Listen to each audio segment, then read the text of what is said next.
کے درس میں 7 سال سے آتا ہوں، مجھے بہت سکون ملتا ہے۔ میرے سارے معاملے پریشانی ہوں، میرے لیے دعا کہ اللہ آپ کی سب پریشانیاں دور کرے۔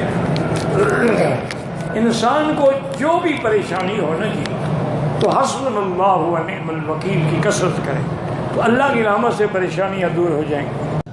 گھر میں کوئی بڑی پریشانی ہو جاتی ہے، سارے گھر والے حسبنا اللہ و نعم الوکیل۔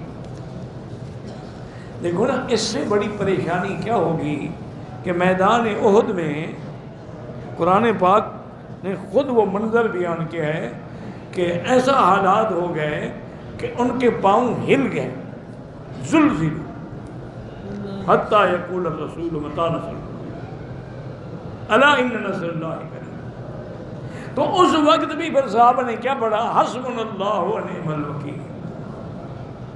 پھر قرآن کہتے ہیں جب انہوں نے پڑھا تو فانقلبوا بنعمۃ من اللہ وفضل لم یمسسہم سوء، اللہ نے ان کو نعمتوں سے بھی نوازا اور پھر اس کے بعد کوئی تکلیف نہیں ہوئی۔ تو یہ تو ایک بہت بڑی نعمت ہے اگر تمہیں قدر آئے۔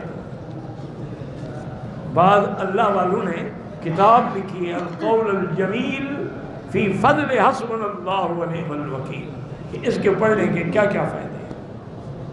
لیکن شرط یہی ہے میرے بھائی کہ جب پڑھو نا تو تنہائی میں اکیلے بیٹھ کے پورے یقین اور پورے اللہ پہ ذات کی طرف تصور کر کے پڑھیں، انشاءاللہ پھر دیکھیں مصیبتیں اڑ جائیں گی۔